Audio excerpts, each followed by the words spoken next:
All right, so welcome back to Breaking Dawn. It is 6:30. It is Thursday, the 23rd of June. And right now we have Mr. Ramkumar Narinesingh in studio with us, Industrial Relation Consultant. And we'll give you his contact information during the course of this segment for those of you who have a business and you would like to contact Mr. Narinesingh and, employ his services. But we're going to enter into a very interesting discussion this morning. Just before Mr. Narinesingh introduces himself, let me just give all this some information. I read part of it before the break, where over a dozen workers from Venture Credit Union were barred from entering their offices yesterday. And the media was told by sources at the credit union that this action was taken after the workers stayed home on Friday after the Corpus Christi holiday on Thursday without any sick leave to present to management. All right? Now, it went on to say, after they spoke to Jason Brown, who is the second vice president of the Banking, Insurance and General Workers Union, and he represents the workers, he said the employees were denied entry by the security officers at the credit union's 3 branches located in Arouca, Cuba, and San Fernando. And Brown claimed when the workers attempted to speak to the managers and supervisors, they were barred from speaking to them. He indicated that no reason was given for the action.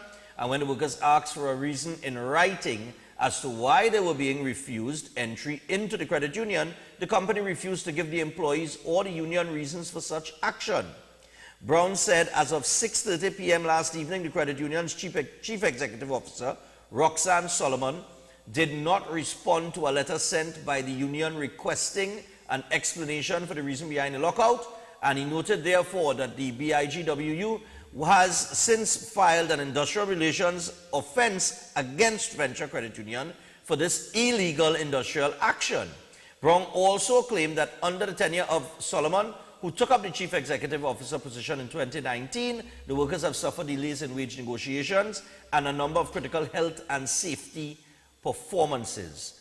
That's a nice one to touch, health and safety at some point in time.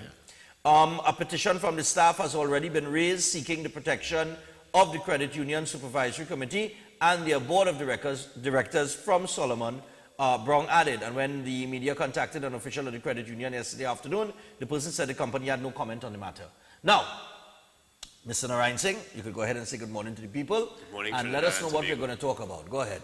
Well, we're going to, that article, Stefan, that raises a topic that we, over the last couple of weeks, I was kind of thinking about, do we approach it or not? But I think because this issue is coming up, it's out in the public, I think it would be important for us to raise that conversation. And you notice that they are saying the issue has come up because apparently the workers took sick leave.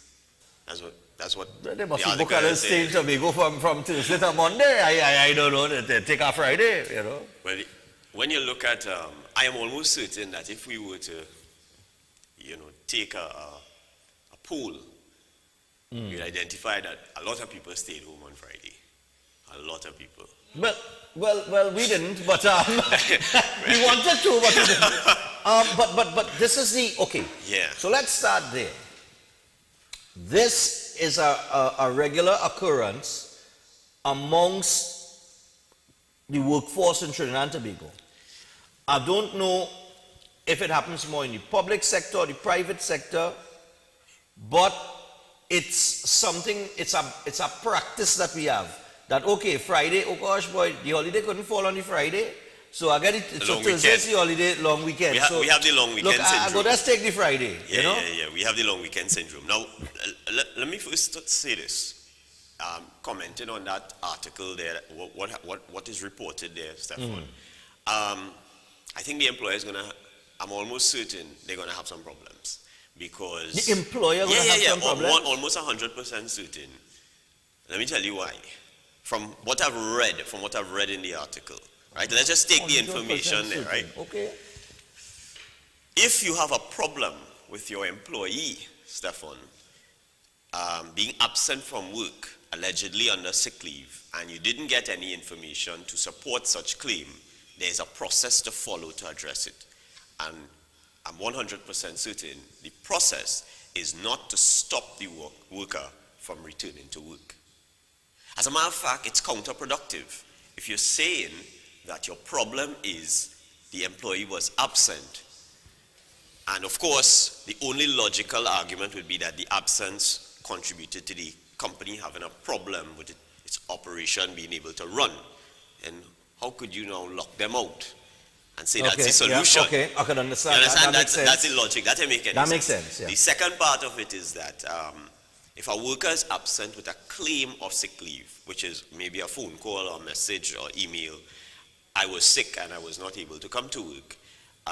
On return, most employers would ask for fit to work, proving that you're fit and able to return to work. But I don't know if the employer did that, because there's no information to suggest that the employer communicated to the employees, these employees, to say, well, we will not allow you back onto work unless you prove to us that you're fit and able. Well, it's saying clearly here that the company did not communicate with neither the union or the employees. According to the article, clearly here that they tried to find according out, to the article, according to there the was no union, communication. So, according to the article here. the problem that you have now is that the employee is not certain what you want, because it's not typical. It's actually, it does not make really much sense for an employer to ask an employee for medical fit to work after 1 day sick, unless the employer has reason to believe that the employee was sick for the entire 4-day weekend, right?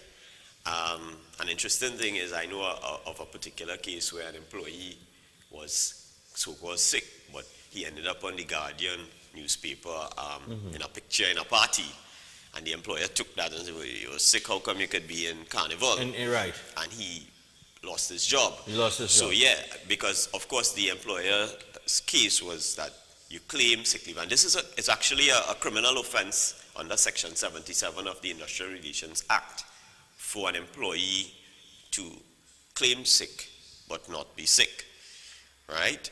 It's a policeman, and then if you defraud, if you try to use a sick leave certificate, you can feel better tomorrow. I can feel better tomorrow. But because if you present a medical certificate that covers 3 days, even if you're feeling better tomorrow, you can't just get up and you can't get up and you can't just then you have to be. It's a real fickle thing. You have to be careful with it. But let's come back to this now. First off, do you know how much sick leave an employee in Trinidad and Tobago has, Stefan? As a benefit? About 2 weeks in the year? About 2 weeks in the year. It's established under the Minimum Wage Act. Now, the Minimum Wage Act, a lot of people have, again, we spoke about this, I think, on the first episode, where people think the Minimum Wage Act only applies to people who earn minimum wage or up to 1.5 times minimum wage. That is what the Act says.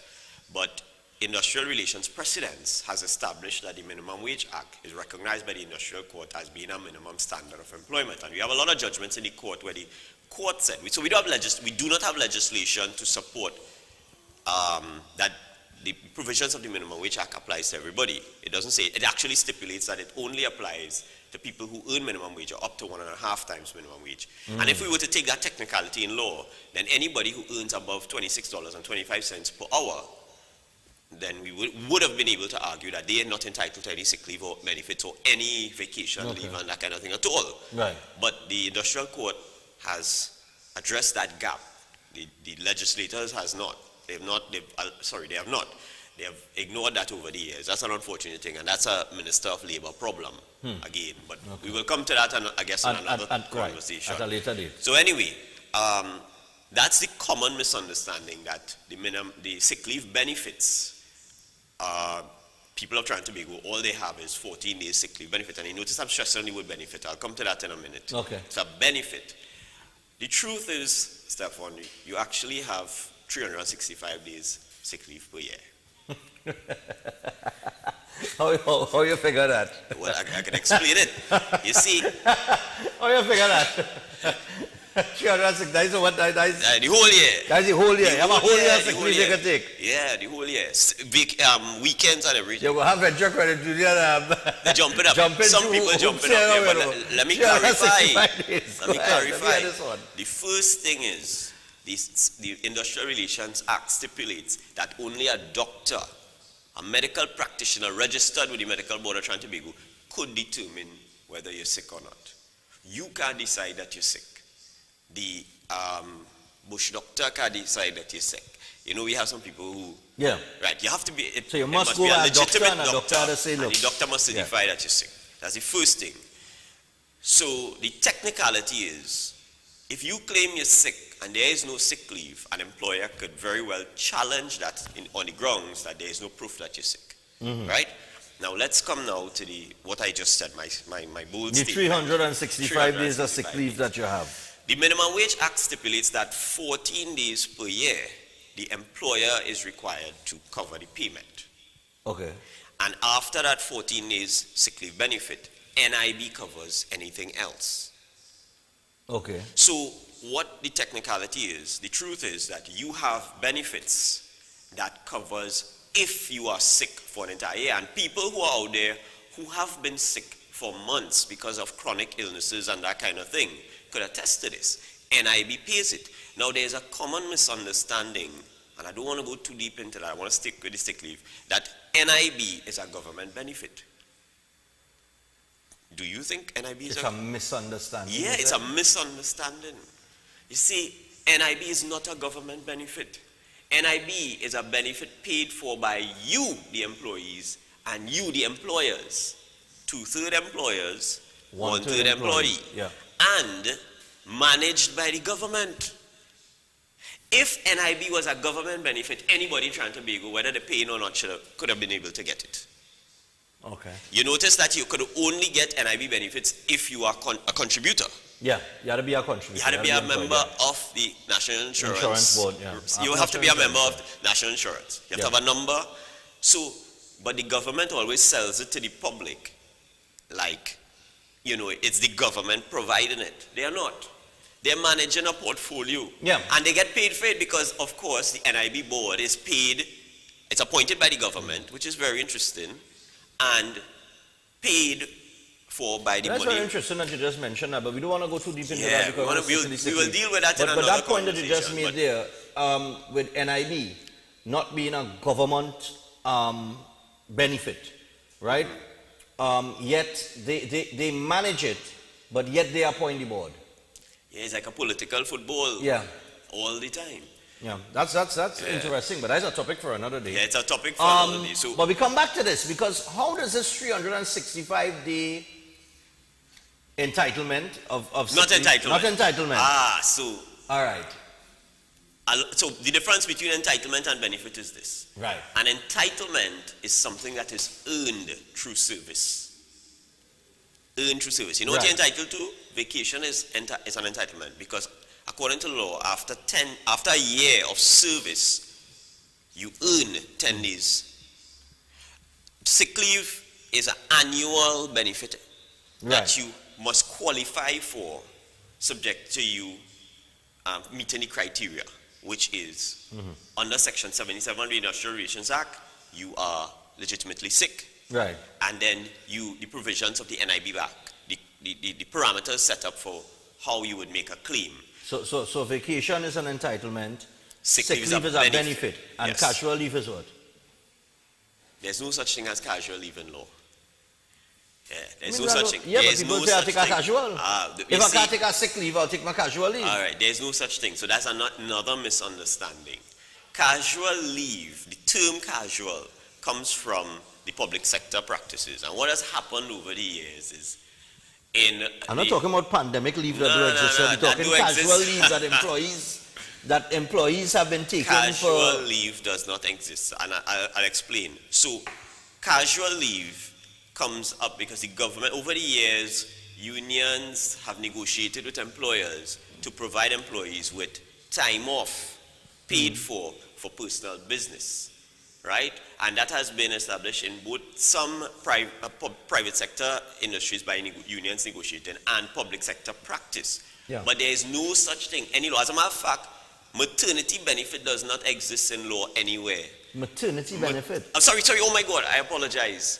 Paternity benefit. Oh, paternity, not maternity. All right, paternity. Paternity benefit. Go ahead. I apologize to the That does not the exist. audience. Paternity, which is attributed to a man getting time off if his wife has a baby. Maternity leave, there's an act for that, so it is established under law. Paternity leave does not exist. Bereavement leave for when a relative Yeah, of when you yours lose died. a loved one, you get bereavement It leave. does not exist in law. This is a practice. Casual leave, personal leave, it does not exist in law. It's a practice. Now, this is where when employees and employers negotiate these things and come to these So the unions will negotiate this with and the unions with, negotiate right. these things. Okay. These are some benefits, So that's where when that union happens. money does pay for. It's supposed to be paid Okay. for that. You get your casual leave. So, but what happens with people is that because the process to claim sick leave with NIB is so difficult, Yeah. and then you don't get a full, you get NIB has a scale structure that you get on an average of 2/3 of what would have been your salary. You find employees shy away from making claims. They want to deal with it 14 days, of course, and they use it in a way, and unfortunately, some people abuse that benefit, right, by extending their weekends and that kind of thing. Now, employers, this is where now we come to the crux of the matter. The responsibility of managing an employee's time and attendance is the employer's. Okay. And over the years, employers have had bad habits. Imagine this, and there was this particular case that went to the court where an employer made an allegation against an employee that he was always late for work, and always absent. But here what the process was for taking the employee's attendance. The supervisor or somebody who's sitting at the front desk, when the employee comes through the door, they would watch up, see the employee, watch the clock and write the time. Right? And when the matter went to court, the employee successfully argued, or the representative successfully argued that on a number of occasions there would be a crowd around the person and she would not see the employee coming in.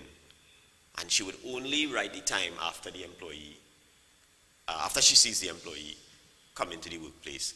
And the court upheld that the system of observation by another person was not enough. Was wanting, it didn't make material sense, because then that person also could be subjective and they could decide, I just want to write you late, So over the employers, and it even comes back to the employment contract that I said we would talk about, but unfortunately I think this is a more burning issue, the issue of employers managing this thing properly so they don't make these ridiculous mistakes. I'm very surprised by the way that So you're saying that they're going to win this matter? Venture credit union going to lose this from matter? the information in the article, Yeah. if I were to take that as being what it is, if that is in fact true, that particular employer is going to have a problem. They're not going to be able to win that. It doesn't Now make let's sense. let's just say the workers showed up on Monday with because they're saying here that they did not have any sick leave, anything from a doctor, the slip, anything like that, right? Stating that they were sick. Yeah. So they didn't have anything like that. But let's just say that they showed up Tuesday and the credit union, the manager or whomever decided to meet with them and pull them up, so to speak, Right. for not coming to work on Friday and not having a sick leave to prove that they were sick. Yeah. What is the action the employer could have taken there? And would the situation still be the same where Venture would lose the No. the So matter? what should have happened was that their HR department should have treated with the issue of the employee being absent on Friday as an instance and not try to treat with it as based on what the employee claimed. So let me explain what I mean by that. So what those employees should have gotten was a letter from HR saying, listen, you were absent on Friday, you're here to work today, and we have no information to prove your claim that you were indeed sick. Or we have reason to question the veracity, the legitimacy of your claim that you were sick on Friday. Yeah. And we would like you to provide us with a written explanation.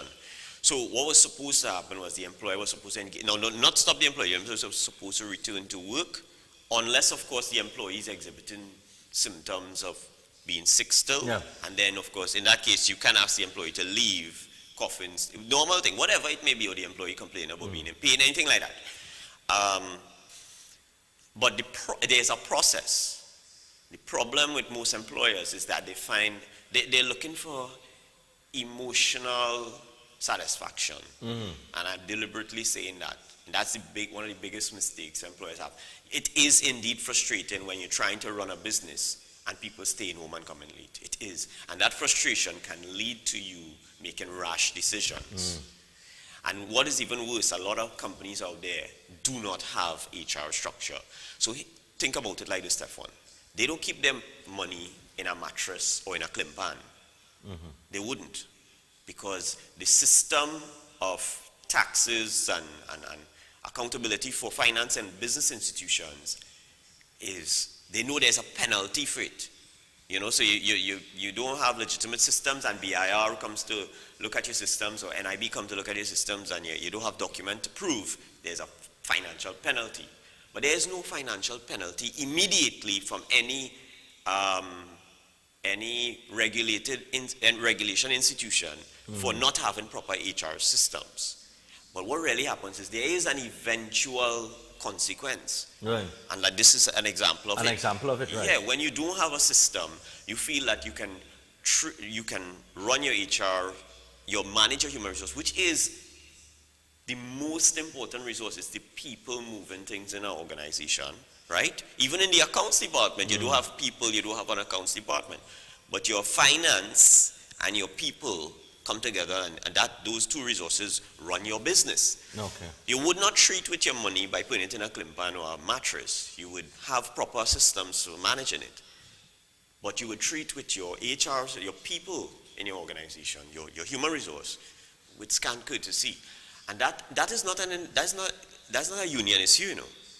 That's an employer issue, because what happens is that you are now making room, as they say in Trinidad and Tobago, proverbially, making track for Guti to run. To run, yeah. Because why do you think unions end up in a work environment? Because transparency has to be not only preached but also practiced, right? Make no mistake about it, you cannot hide in Trinidad and Tobago information regarding people's benefits and their rights. Any 3-year-old with a smartphone could go and pull up I've seen that. It's amazing how much information is at the fingertips of people in Trinidad and Tobago. So employers need to recognize where we are currently in society, the age that we are operating with. And don't think for a minute that you could fool people into thinking that their rights are not what it is. What it is. Yeah, Well, you'll get caught. We got 7 minutes where we want to take some calls. We want to open up the phone lines for those of you who have been listening to the conversation. And of course, Mr. Narinesingh is an industrial relations consultant. And for those of you who are interested, you have a business, you want to get your business productivity up to a certain level, Mr. Narinesingh could help you with that. And we will give you that contact information shortly. But 235-5325, that is 235-5325. Hello, good morning. Yeah, morning, Stefan. Morning. Morning. Morning. I have a little question for Mr. Narinesingh there. One of the issues I hear regarding this article in the papers, it sounds to me like there's an issue concerning the opportunity to be heard. And I want to know whether it is an issue like what we're saying in the papers, or the dismissal of a worker, even if it's on medical grounds or bad behavior. Could you clarify for me if everybody has the opportunity to be heard? Because I had the opportunity to peruse 1 or 2 law books. I even read a case called Wandsworth. And they said the opportunity to be heard is of universal application. So I'm wondering if everybody has the opportunity to be heard, whether it's bad behavior, medical grounds, they're sending you home on medical grounds, or just situations like what we're talking about in the papers there. I'll listen off here. All right, thanks a lot. Yeah, opportunity to be heard. Caller, thank you very much. And obviously that caller is properly informed. It is a universal law in civilized in our civilization now, Yes. the opportunity to be heard. If you all look back, even let's step out of IR for a minute and you look back at the case with AV drilling in Trinidad and Tobago, one of the things that the senior counsel argued successfully was that they didn't have the opportunity to be heard. To be heard. Petrotrin made a decision. So it's both. We don't have to get into qualms at all ever. Nobody would, whether it's civil or industrial relations. The opportunity to be heard is an absolute right. Even when the police lays a charge against you indictably. Indictably means that irrefutable proof. They have, it's no question as to whether you do it or not. They're not asking if you're guilty or innocent, but you will be given the opportunity to be heard. And that's one of the biggest mistakes that employers make. They think that they have the absolute right, because they do have that plenipotentiary power to make decisions immediately, and they make the mistake of making that decision without giving the employee the opportunity to be heard. And that's why I suggested that the HR department should have engaged with the employee and asked them. And I personally like to do things in writing. I don't really believe in this conversation. The verbal, yeah. Yeah, because what happens is that it becomes subjective, and in the event that you end up in the court will generally give the benefit of the doubt to the employee. And there's a reason. I will add that to what the caller has, in talking about the right to be heard. Where in a work environment it is understood by the court and by everybody that the employer has the ultimate authority. And in circumstances like that, where you have the, let's say you're engaging in a process, a disciplinary process, or whatever the case may be, what would happen is that of course, giving the employee the opportunity to be heard, and you do it verbally, I lost my train of thought. I'm sorry. But if you give the employee, if the employee says something, the employer, no matter what the employee says, the employer can just say, well, they didn't say it. And the employer is the one that, I just remembered, the employer is the one that actually has the resources to deal with the process with documentation. With documentation, yeah. An employee doesn't come to work with a HR department. Paper. That's correct. That's correct. So it is understood that even if the employee is engaging in verbal communication, the employer should be the one saying, well, okay, based on the conversation, and capturing it in writing somewhere. Yeah. And there's a timeline and a documented process. So when the employer engages in hearsay, the court always says, well, what was your intention in allowing this hearsay process when you have the resources? The resources. Yeah. So because of that, the court would most of the time consider that the employer may have deliberately allowed a hearsay system to come into existence for the purposes of twisting the information in the end. Yeah, that's right. Let me see if we can squeeze another one, or maybe hopefully two. Hello, good morning. Good morning, Stefan. Yeah, morning. First time caller, Point 14. Yeah, Point 14. Go ahead, man. Mr. Narinesingh, Sir. I have a question. I believe that the employer other options instead of locking them outside. I believe everyone could have considered that way. All those who didn't, You're breaking up a little bit there, caller. You're breaking up a little bit. I'll give you an opportunity to see if we can get the question out. Hello? Okay, go on. Sorry. Yeah, sorry about that, but you were breaking up. You're going and coming. See if we can squeeze another one. But you could try to call back. Hello, good morning. Hello, Stefan. Good morning. Morning. I asked a question last week when this guy was there. Can't remember his name. I just tuned in. Mr. Narinesingh. Mr. Narinesingh. Is it possible for me to ask that same question? Sure, go ahead. Okay. So with regard to the property tax, I wanted to know if people that live in gated communities and already pay a maintenance fee, sometimes it's 1,000, sometimes it's 2,000 a month, 500 a month, it depends on the community. Could you say if the property tax that is going to be implemented, is that going to replace this maintenance fee? I don't think one has to do with the other, but I'm just asking a generalized question here. With the property tax in being implemented, people who are paying a maintenance fee, is that going to affect that maintenance fee? Will they have to stop paying the maintenance fee and pay the property tax? Is the government going to take over handling what the maintenance fee was doing for the community? Are they going to take over maintaining the community and that kind of thing? Would you be able to answer that? Thank you. Well, it's not an IR question, and all I can give you is a response that's based on pure logic. All these gated communities, and I can answer it as well because I engage with a lot of gated communities. Those gated communities have responsibility of managing employees, and interestingly, I actually work with a few institutions where we manage the employees who work for the communities. The gated communities arrangements are all private. It's a private arrangement for the maintenance of a certain environment that you live in, right? And no matter what the government system of property tax will, from what I've read the legislation draft. Yeah. It does not make any accommodation for private arrangements. So it's unfortunately my answer to you, not from a civil law perspective, but really from a logic and common sense perspective. The government would not really give that consideration. Unfortunately, it would be an arrangement that these private institutions will have to discuss with their homeowners. With their homeowners? Yeah. All right, well, we're at 7 o'clock, so we're out of time. Okay. We're going to wrap it up, but Mr. Narinesingh will be back next week, dealing with all matters in terms of industrial relations. But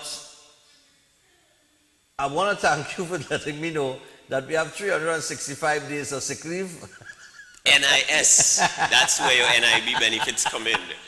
All right, and that casual leave does not exist. Yeah. And in terms of the employee-employer relationship, I mean, if your workers don't show up for work, it's like you said, it's counterproductive to lock them out when they do.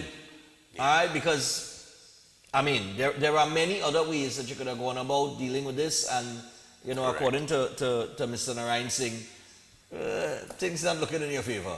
Yeah, all right, if you're Venture Credit Union. All right, guys, have a good morning. Yeah, man. See so you next week. Thanks a lot, and you'll be back next week. So people, and we'll see if we could just, we'll see if we could accommodate some more calls next week. I think in terms of how we couch the discussion. Remember, we're still in our little teething stage here. Yes, this is what, yes, the third yes. week? Fourth. Then fourth week. Yeah. All right, so, you know, as we go along, we'll be able to manage things a little better. But thanks a lot for your interest in the segment. We got a lot of messages after, and I usually forward them to Mr. Narinesingh. So for those of you who will watch a repeat, you know, if you have any questions relating to anything with industrial relations matters, you could WhatsApp it. I'll forward it to Mr. Narinesingh. But you could also contact Mr. Narinesingh on 471-8957. That is 471-8957. 471-8957. That is the number that you could contact him on via WhatsApp or call. If you're a business, if you have a business and you would like his services in terms of the expertise that he brings to the table, you're welcome to contact him, and you all can have that conversation. So we take a break. When we come back, we have Dr. Nadia Watson coming up inside the late half of the second hour, but we got some things to deal with before that, so stay tuned.